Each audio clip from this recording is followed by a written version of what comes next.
Hi, everybody. This is a podcast where real doctors discuss fake medical emergencies. That means that unless you are trapped in the middle of a human centipede, this podcast is not medical advice. If you need medical advice or medical care, please contact your doctor. Hi, everybody. I'm Jackson Bader. I'm Johnny Kolosinski. You might remember me from such podcasts as Blackjack and Hookers, a financial planning podcast. This is Hi, Everybody. I got you with that one. Fitting. This is Hi, Everybody, a bad medicine podcast. Every week we talk about what Hollywood gets right and wrong about medicine and how the body works. You can find this podcast online on Facebook, Instagram, and Twitter at Hi, Everybody MD or at www.hieverybodymd.com. You can also call us, leave us a message, text us at 530-DOCTORB. That is 530-DOCTORB. The B stands for bowel spasm because we are going to talk about Futurama, if you couldn't guess from Johnny's fake podcast intro. I love that it took frequent guest Courtney like 6 episodes to realize that no, those aren't real shows. It took way too long. And also, if you just figured that out right now, congratulations. Yeah. You learned something today. Yes. And it's that I'm a liar. We are talking about season 3, episode 2 of Futurama, Parasites Lost. It is one of my favorite episodes of Futurama, easily. It's fantastic. I completely forgot the whole third act.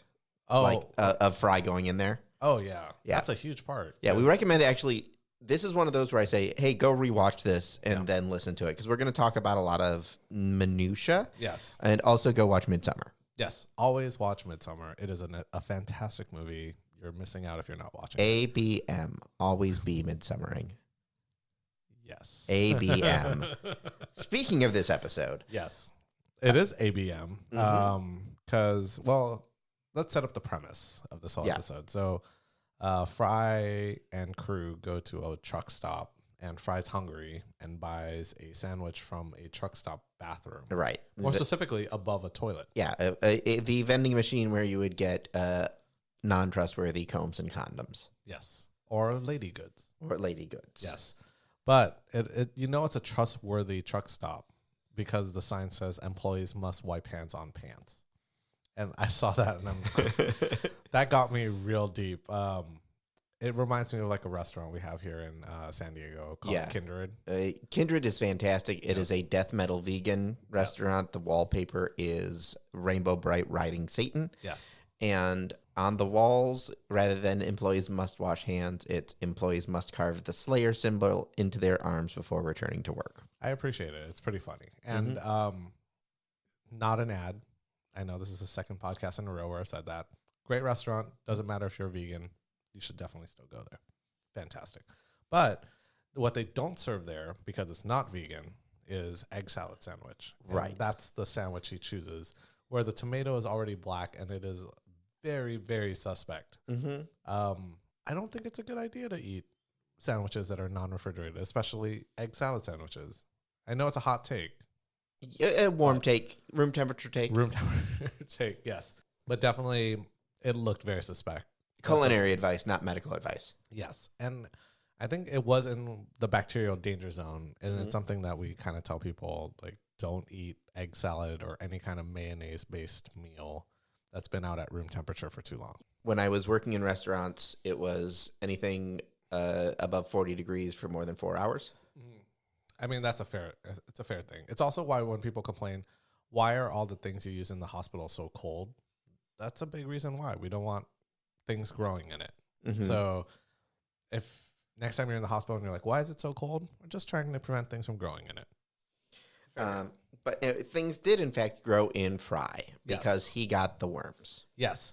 But we learned this because they were fixing some kind of faulty... They were fixing the plasma boiler in the basement. And then it exploded and a pipe went straight through him. Right. Like Phineas Gage in an abdomen. Yes. Except the usual outcome of that is death. Right. I know I've made this comment many times on our podcast. There was not enough blood.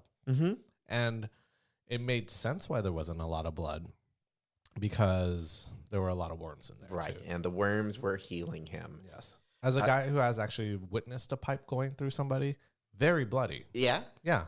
Yeah. I've seen the X-ray. You've seen the X-ray. I remember the real life picture of it, and There was a lot of how do you say tissue? There was a lot of tissue. A lot of gore. Yes, I was trying to make it a little cleaner. But yeah, a lot of gore, a lot of fat, A lot of stuff. a lot of contents. And I think that's the other thing people forget is if it goes through your abdomen, a lot of extra contents would be coming out. Through the pipe. Conveniently. Some will come through the pipe. The rest of it will be leaking around the pipe. Because remember, it's not like you're tapping a maple tree to get maple syrup. If the pipe goes straight through you, things are not going to go through the pipe and out. It's going to go around the pipe and on top. Like a balloon, and then something bad happens. Yes.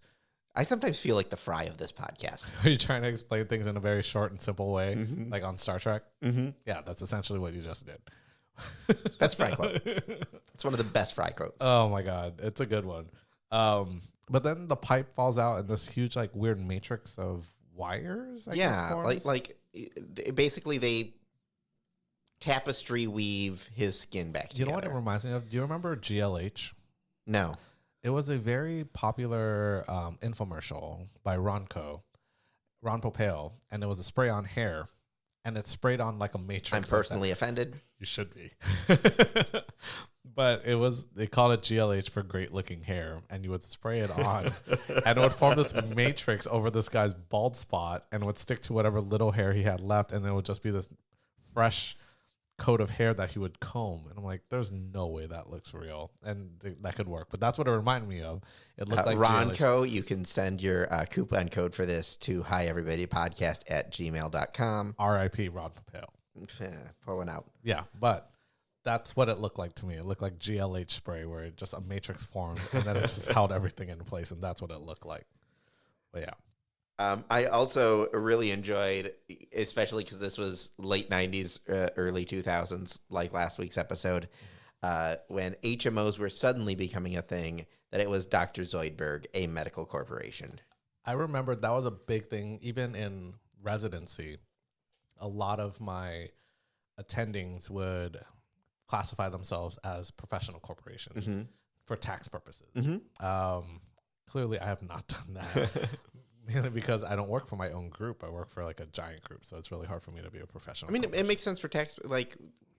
This is not a financial planning podcast. Oh, God, is blackjack and hookers. Yes. So moving on. But yeah, I understood why they used to do that stuff where there were, and I remember there was one attending, he would brag all the time about how he was a professional corporation with an employee of one. Like, stop. I just need to learn about why this guy's having difficulty breathing. I don't need financial advice right now. Probably should have, but I don't think I would have taken it from him, of all people. I think right now he ended up doing just shenanigans. I know some of his patients end up down here somehow, and that guy does some weird stuff. But the company does great work. The company does great work. The employee of one does some weird things. I don't say the name because I don't want to get in trouble. Right. Or sued by this company. Right. Well, I mean, it's hard to find good help right now. Nobody wants to work. He probably can't hire somebody. No, he can't. Especially when it's his name, PC. It doesn't work super well. But Zoidberg, he would be a horrible employee for his one personal corporation. Zoidberg. I would go to Zoidberg. I would not. I'd prefer my doctors to have more than 2 claws. How many claws do you have, Jackson? 0, but I have fingers that can fing. They fing. Yeah. There they go. So we saw the nanotech, and that was our first hint that there's... Well, going back to that, like, they had to say that he ate an egg salad sandwich, and they had to look for it, right? My favorite part was he goes, here's a scope. Exactly where I was going. Yeah, there's this the scope. Fry says, guess again. Guess again. Can I just make a comment on how remarkably clean his colon is? Yes, I was going to ask you about that, and I think this might be something that's come up before on the podcast, we should always repeat it. It was on AP Bio, I believe, is the episode we discussed this on. If a doctor asks you to do bowel prep for a colonoscopy, please do it. Otherwise, we know when you're lying. There is a very easy way to know when you're lying when the first thing you run into is a big mound of poo. Right. Yeah. Fry's bowel. Oh, wow. That place used to be a big dump. That was such a good line. There were very good like zingers in this one. I'm just going to quote the episode. That's all I'm here for at Yes. this point in time. But then they find a city that's embedded in his bowel. Emboweled in his bed. Yes, correct. They use the term bowel very loosely. I think when they said when they referred to bowel, they were pretty much referring to the entire intestinal tract, including small and large. And I think in this case, they were just referring to the large. And what? So what is the technical bowel?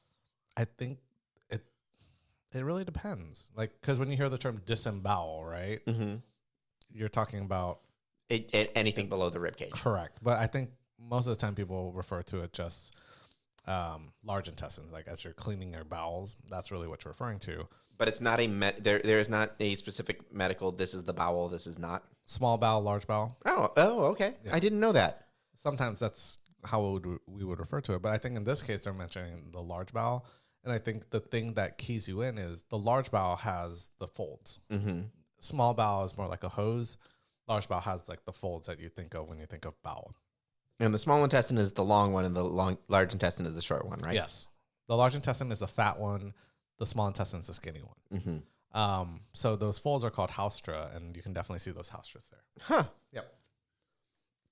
So if you ever did an x-ray of someone's belly, especially if they're distended with a lot of gas, you can actually see those little folds in the large intestines very, very well. So, and I think in this situation, it looks like it's in the large bowel. There's more things to anchor on. In general, it's drier than the small bowel because the whole point of the large intestine is to absorb the water. Yeah. So that's why it would be a lot drier. So in order to remove these worms that are infecting and ultimately improving Fry, they pull an incredible voyage. Yes. And they create mini robots of themselves. Yes. And take the mini Planet Express ship in through Fry's ear. It's essentially inner space. Right. With the plan of going from the ear down the throat to the bowel. Correct. How is that mapping working? That is a horrible mapping. So technically, you can go from the ear to the throat-ish. By going from the ear to the eustachian tube to the throat.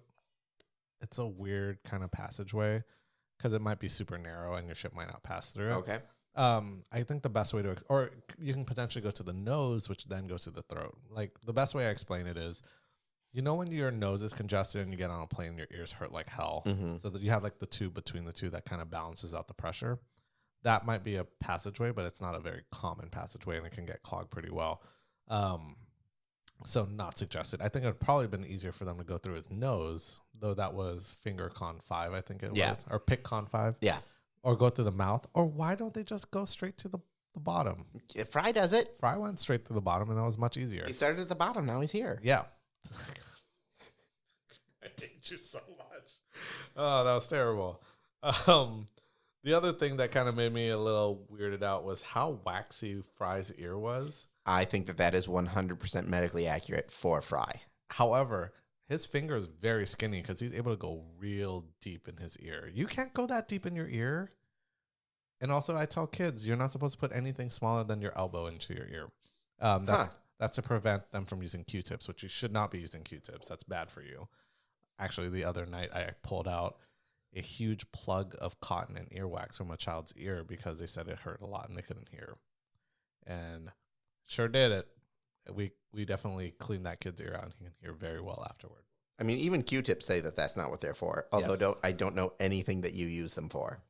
No one uses them to clean the soap scum out of the ear folds. I like how they put like, oh, you should use it to clean your laptop computer or applying makeup on delicately. Right below it's like, do not put in ear canal. Everyone puts it in the ear canal. And I know people think they're going to be crafty when they see the doctor. Like, I've never used an Q-tip in my ear before. The fibers get left behind. You can totally tell someone's using Q-tips on their ears just because of the Q-tip fibers. All patients lie. House rule. It's the trust but verify, right? Like, you know what? I believe you. I'm just going to check real quick just to make sure you're not lying to me. and then you get really disappointed in them very quickly. So I would not go through I mean, kind of going back to the beginning, I wouldn't go ear to throat to abdomen. That's a very weird passageway to go.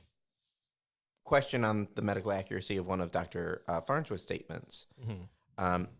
Do the worms know, if you have, and this also ties into our episode on pinworms, if you have worms, do the worms know everything that you know? I mean, depends how smart they are. But usually, no. It depends. If they're parasitic worms that are feeding off your blood supply, they'll know kind of when you're trying to poison them, but they're not going to do anything because they're stupid. But also, no, they're not going to know. I'm just being facetious.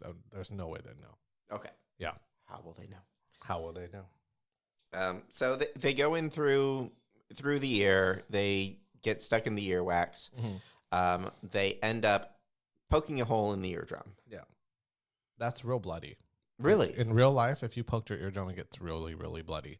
You know what's the most common way to poke your eardrum? A Q-tip? Yep. Number one. And then number two, surprisingly, pencils. That makes sense. Because people try to scratch their ear, and then they scratch the inside of their ear with a pencil, and then they puncture their eardrum. Mm-hmm. So that makes sense because, again, I'm an idiot. Have you done that to yourself? I have not done that. I could absolutely see myself doing that. Well, it's not an uncommon thing. Everyone goes, oh my God, I'm going to be deaf for the rest of my life because I punctured my eardrum. It heals super, super well because it's so vascularized. So the blood does carry factors to help healing. So in general, puncturing your eardrum, it's going to suck for the first week or two, but your hearing's going to go back to normal. Okay. The big concern is if you puncture it deep enough that you hit any of the tiny bones that hit the anvil, the hammer, and the strip. Yep. I don't know why I know that. I know one of those bones is in operation. I think it's the stirrup. I think it's the stirrup, yeah. Because it's the weirdest looking bone. But definitely, you're going to be fine as long as you don't damage those bones. But we didn't talk about why they're making the journey. It's to get to one nerve in particular. Yeah, which we had to look up to see if it existed. And it is the pelvic splanchnic. Go ahead, Jackson. It's the pelvic splanchnic ganglion, which a ganglion is just a bundle of nerves. So really, we're talking about the pelvic splanchnic nerves. And in general, and I had to look this up because it's been over a decade since I've done anatomy. It innervates the pelvic and genital organs, the bladder, and rectal motility.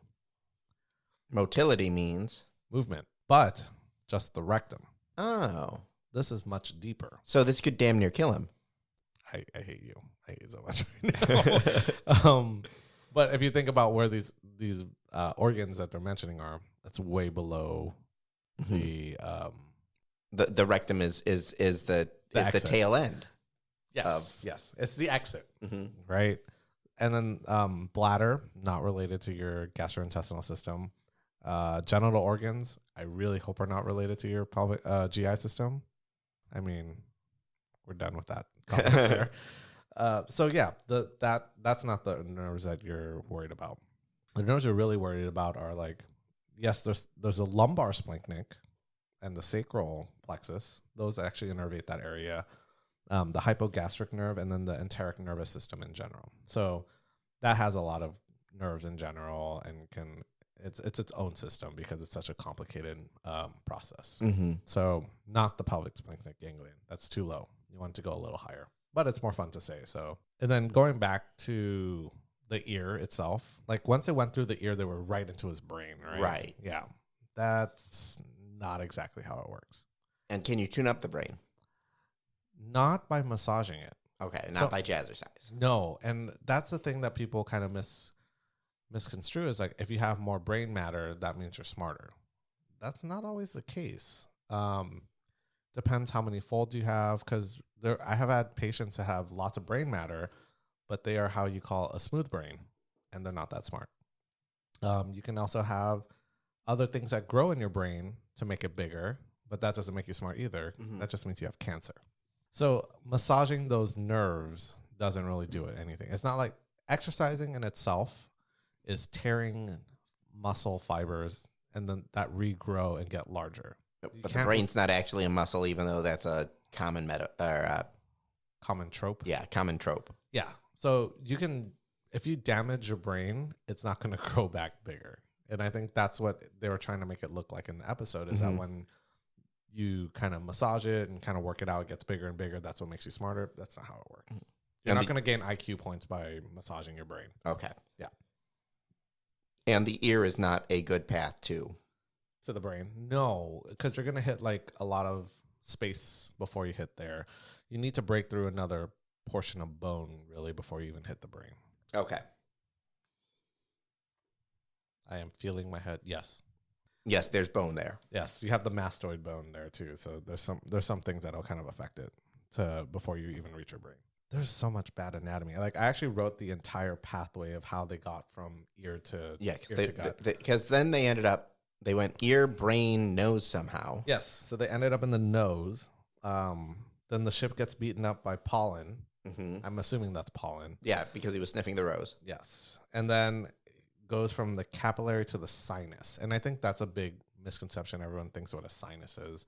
I'm sure when you're sick, you're like, "Oh, my sinuses are stuffy," but it's really your nose that's stuffy. True sinuses are actually right next to your nose and above in your forehead area. So yeah, I remember getting weirded out the first time you told me that you had sinuses in your forehead. Yes, so you have many sinuses. So when people tell me their sinuses are congested and they use a decongestant, really you're just decongesting your nostrils and your sinuses.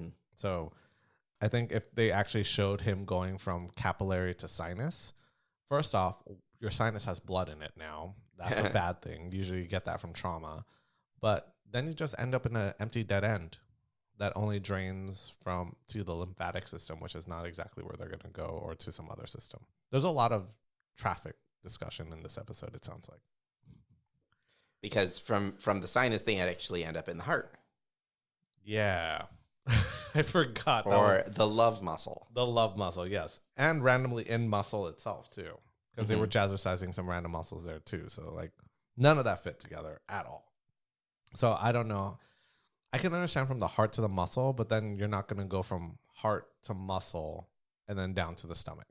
That doesn't connect very, very well. But they end up in the stomach somehow. I'm still not sure how. Like, seriously, just go through the mouth and you'll go where you need to go.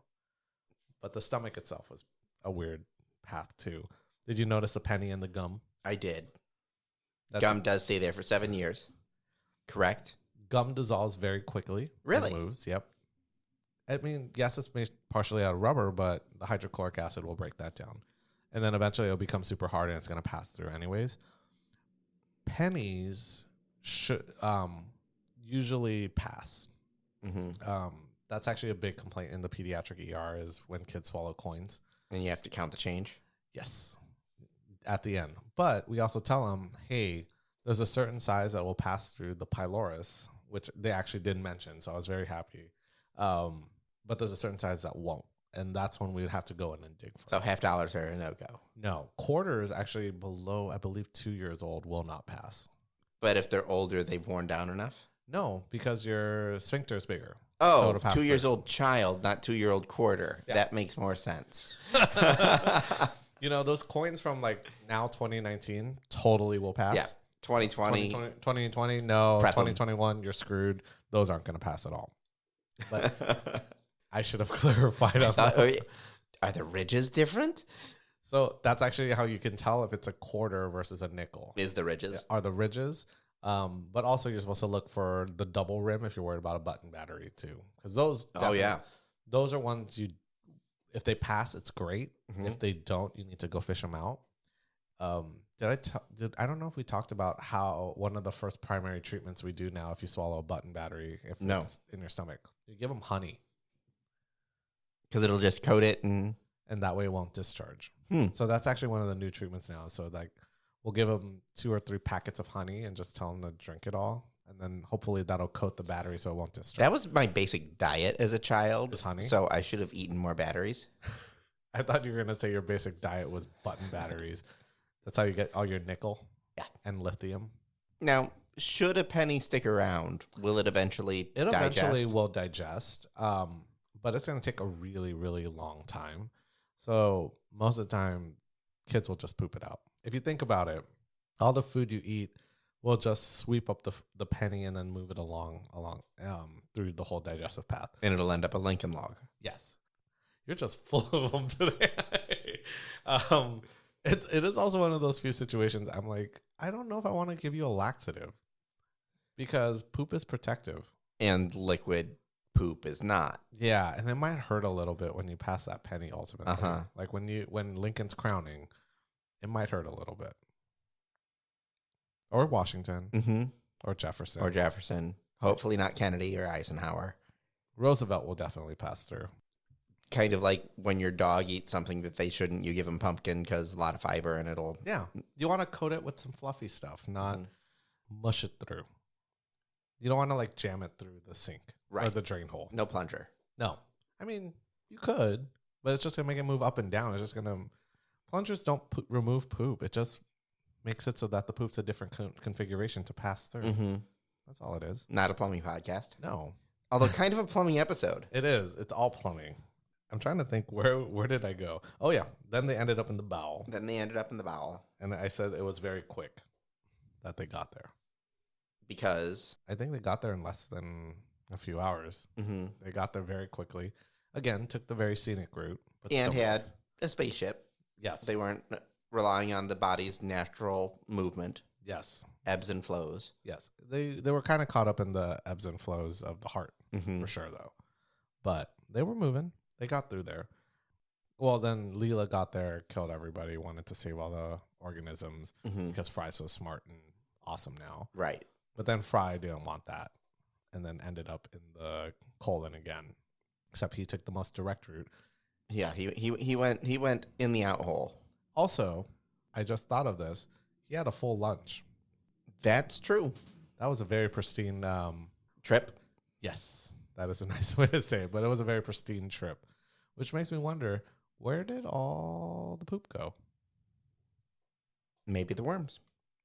Yes, maybe the worms, but also that means he's running at, which is one of my favorite lines in It's Always Sunny in Philadelphia, 100% efficiency, because everything he ate got processed.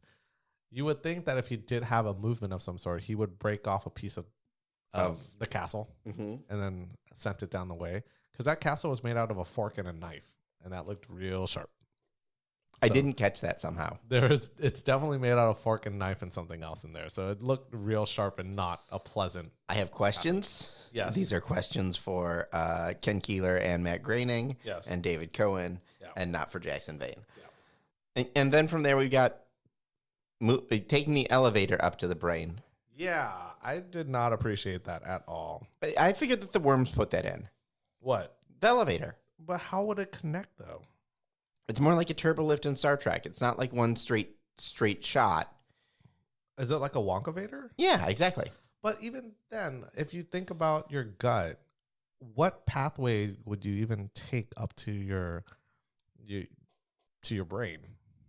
You know? They put together some bypasses. Just like the last episode. Yeah, there's a stent. I don't know if that would work. But sure. But it's very direct, I would say. But then they end up in the empty room brain again, right? And I guess he cut his hand-eye coordination lobe. That lobe is huge. It's usually called the parietal lobe. There's something called the homunculus too, which is the layout of how your nerves are innervated. And it goes from like one part of the parietal lobe, which is on the top of your skull, and it kind of goes around the side. So it's basically a hemisphere. That whole part is your parietal lobe. So it's very easy to damage parts of it, but not like how he did swinging like Zorro and slicing nerves left and right and then complaining of pain, which also you don't have pain receptors in your brain. Right. I'm sure everyone's watched like those old timey surgeries where they're operating on some dude's brain and he's not everyone has watched that. That's like, really? Yeah. There's like, you have a certain set of interests that led to you cutting. Well, you don't cut people open. I don't cut people open, but there's like videos of people doing math problems while their brain is being worked on while they're awake. And yeah, no, some people watch wrestling on YouTube. So do I. I mean, you're still, the argument does not work here. I still watch wrestling on YouTube. But it is a thing where there are no pain receptors in the brain, which allows these surgeons to do surgery on someone who's awake so they can actually localize what part of the brain is bad. Mm-hmm. Obviously, nowadays it's very different. Because we have things like MRIs and CTs, and also localization, where they would actually do a 3D map of your skull, then do an MRI, and then map those together, and they have like almost looks like VR towers, mm-hmm. and then you can actually put a probe and then see exactly where it's what part it's touching on the MRI to map it all out. So it's actually really cool now, but it does not relate to cutting the hand-eye coordination lobe. Mm-hmm. But there was one lobe he did mention that potentially can kill you. Which was the medulla oblongata? Yes, which we just call it the medulla. I just remember medulla oblongata from Waterboy. Waterboy, exactly. It does not, in Waterboy that says it controls his aggression. It does not. It's your brainstem, basically, It is your right? brainstem, yeah. And we call it the reptilian brain because that's like kind of like the most basic of all brains. That's the thing that keeps you going. You can technically stay quote unquote alive just with your medulla. So that does regulate your heart rate. It regulates your breathing. It kind of regulates what keeps you alive, Mm-hmm. but it doesn't keep what's you. One of the biggest concerns is if you damage your brain a lot, let's say by cutting a lot of stuff, it swells up and pushes your brainstem and all the brain contents to mush it down. We call it like herniation, and brainstem herniation usually leads to death. And I think that's one of those things I think he was talking about. Or there's part of your brainstem that if you have a stroke there, it's like a fate worse than death, I think, called locked-in syndrome. I think we talked about it before. Mm-hmm. I think that's a fate worse than death, where you're just trapped inside your body and can only move your eye up and down. Mm-hmm. So that sucks. For him, that was the big threat that he was able to do to get the worms to leave his body eventually, which I feel like would have been a process Mm-hmm. because there's only one way out. Yeah, but they chose an orderly route. Yeah, but it's not going to be an orderly route in his pants. Fair. Like, I hope they chose. And he went to the bathroom. No, he didn't. He wasn't in the bathroom. No, he wasn't. He went straight to Leela's house. He was in Leela's house, and then he went back to the labs. Yeah. He was just sitting in the front room. Yeah. So it makes me wonder, when did the worms choose to leave orderly? Did they wait? Did they wait for him to go to the restroom, or did they just hit the leave button and blew a hole in his pants? Things I didn't think about until just now. Yeah. Do you know how you would get rid of worms IRL? I know how you'd find them, and that's Scotch tape. Which, that's how we used to. We're taught how to. You can do Scotch tape to look for them. A lot of times you can just see them. But how would you get rid of them? Meds. Okay. Albendazole, mebendazole. Surprisingly, not ivermectin. That's for other parasites. But usually something that ends in azole works pretty well to get those worms out of your body.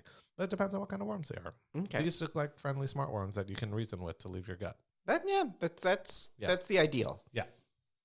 But this episode was a journey. It was all over the place. But I really liked it. Okay. It's probably one of my favorite. It's one of the top Futurama episodes easily. It's like one of the ones that people will think about that are not sad. Mm-hmm. That's kind of how I think about it. So it's one of your favorite episodes. Yes. But is it one of the most accurate episodes? I ask that because the human centipede bills itself as 100% medically accurate. And if that's the case, how medically accurate is Season 3, Episode 2 of Futurama, Parasites Lost? I know our lowest score was like Lucy, right? It's Mm-hmm. like 10%. They, at least this got some medical terminology correct. No, our lowest score is Crank 2, which got a 1% because we felt bad. It's not that bad. It's better than Lucy. I'll give you that because at least I'm not pained like I saw Lucy and going, none of this makes sense. But we gave it 10% because we used 10% of our brain. I think that's the reason why we gave it 10%, right? 30% because the pyloric is correct. The nerves sound real. The medulla oblongata, definitely real. No, I can't do it. 20%. 20. Ooh. I mean, look, I like the episode. I run into the Greg Winter dilemma of I really like this, but I got to use something to judge it. Yeah, we're not rating the quality of the episode. We're No. rating the accuracy of the episode. Yes. And in that case, I think 20% is a fair thing. Also, he has 4 fingers. Yeah, but we knew that. We all Not medically accurate. We also learned that the true evolution of man one day will grow 5 fingers from The Simpsons. Mm-hmm. I still remember that episode of The Simpsons. I think it was on Time Magazine. Like, did you know we're going to grow 5 fingers one day? Weird. Yes. Okay. Anything you would have done to make it more medically accurate while still having it be what it is? Start from the mouth. Start from the Or mouth. the butt. Yeah. Also, to make it funny, you talk about Fry's lunch. Find the lunch. Yes. I think that would have made it really funny. Just going like, oh, clearly Fry just had lunch, and then seeing what exactly happens to it with the worms. I mean, again, 22-minute episode, right? Right. Got to cut for time. You could still do it. There's a lot of things you can kind of talk about. Okay. So it's doable, but very enjoyable episode. Midsummer level? No, but you should definitely still watch it. Midsummer, that is. Yeah, definitely watch Midsummer. All right. Well, thanks, folks, for listening. We will be back next week. Getting close to the holidays. So if you celebrate, stay safe. Thanks, everybody. Bye. Bye.